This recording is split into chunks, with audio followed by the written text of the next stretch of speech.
जय माता रानी। नवरात्रि पर्व के 7वें दिन की आपको ढेरों शुभकामनाएं। नवरात्रि पर्व के 7वें दिन माँ दुर्गा की 7वीं शक्ति यानी कि माँ कालरात्रि की पूजा की जाती है। माँ कालरात्रि के शरीर का रंग घने अंधकार की तरह एकदम काला है, जैसा कि नाम से ही जाहिर है। इनका रूप भयानक है, सिर के बाल बिखरे हुए हैं तथा माँ काली के गले में मुंडमाला है। अंधकारमय स्थितियों का विनाश करने वाली शक्ति माँ कालरात्रि होती है। माँ कालरात्रि मनुष्य की काल से भी रक्षा कर सकती है। इन देवी के 3 नेत्र हैं। ये तीनों ही नेत्र ब्रह्मांड के समान गोल है और इनकी सांसों से अग्नि के समान ज्वाला निकलती है। माता रानी गर्दभ अर्थात गधे की सवारी करती है। ऊपर उठे हुए दाहिने हाथ की वर मुद्रा भक्तों को वरदान देती है। वहीं दाहिनी तरफ का नीचे वाला हाथ अभय मुद्रा में है, यानी कि भक्तों को हमेशा ही निडर और निर्भय बनाने का वरदान देता है। वहीं बाईं तरफ के ऊपर वाले हाथ में लोहे का कांटा तथा नीचे वाले हाथ में माता रानी खड्ग धारण करती है। इनका रूप भले ही भयंकर हो, लेकिन माँ कालरात्रि सदैव ही अपने भक्तों को शुभ फल प्रदान करती है। इसी के कारण माता रानी का एक नाम शुभंकरी पड़ा है, अर्थात इनके भक्तों को किसी भी प्रकार से भयभीत या फिर आतंकित होने की कतई आवश्यकता नहीं है। जो भी मनुष्य इनके दर्शन करता है या भक्ति करता है, उनसे पुण्य फल का भागी बनता है। माँ कालरात्रि की उपासना करने से ब्रह्मांड की सारी सिद्धियों के दरवाजे खुलने लगते हैं।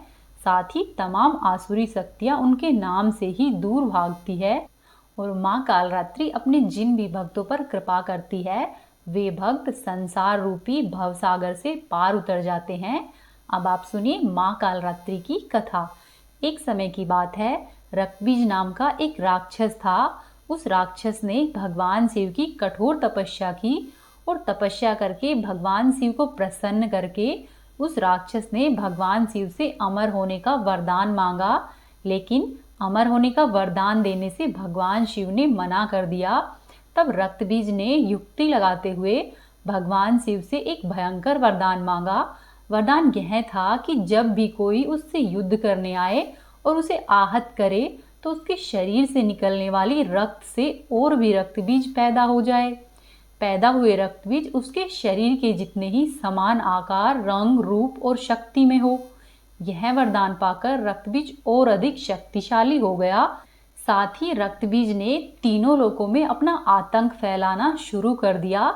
सभी देवी और सभी देवतागण उसके आतंक से दुखी हो गए और वे भगवान शिव जी के पास गए और रक्तबीज से छुटकारा दिलाने के लिए प्रार्थना करने लगे। तब भगवान शिव ने सभी देवताओं को उपाय सुझाया कि आप सभी लोग माता पार्वती के पास जाओ। तब सभी देवतागण माता पार्वती के पास पहुँचे और उनसे विनम्रता पूर्वक आग्रह किया। तब माता पार्वती ने अपना कालरात्रि रूप जागृत किया। इसके बाद माता कालरात्रि ने रक्तबीज से युद्ध किया और युद्ध के दौरान जब जब माता रानी रक्तबीज पर प्रहार करती, तो उसके रक्त की बूंदों से नए रक्तबीज उत्पन्न हो जाते।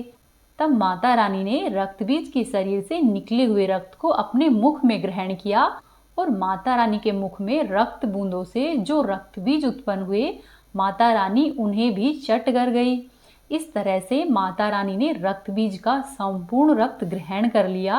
ऐसे ही युद्ध चलता रहा और असुर का संपूर्ण रक्त पीकर माता रानी अपनी चेतना भूल गई और असुर समझकर सभी लोगों पर प्रहार करने लगी। माता रानी के सामने जो भी देवता, राक्षस जो भी आते, उन सभी पर प्रहार करने लगी। इस तरह से सृष्टि में हाहाकार मच गया। देवी माँ के इस तरह के क्रोध को देखकर सभी देवतागण बहुत भयभीत हुए और फिर से एक बार भगवान शिव जी की शरण में पहुँचे। तब देवताओं की प्रार्थना करने पर सृष्टि की रक्षा करने वाले भगवान शिव उस स्थान पर पहुँचे जहाँ पर देवी काली रौद्र रूप में हाहाकार मचा रही थी। भगवान शिव चुपके से जाकर भूमि पर लेट गए। तब देवी काली ने आगे चलते हुए अचानक से अपना पैर शिव जी के सीने पर रख दिया। शिव जी के सीने पर महाकाली ने जैसे ही पैर रखा, उनकी खोई हुई चेतना पुनः लौट आई और माता रानी को अपराध बोध का एहसास होने लगा।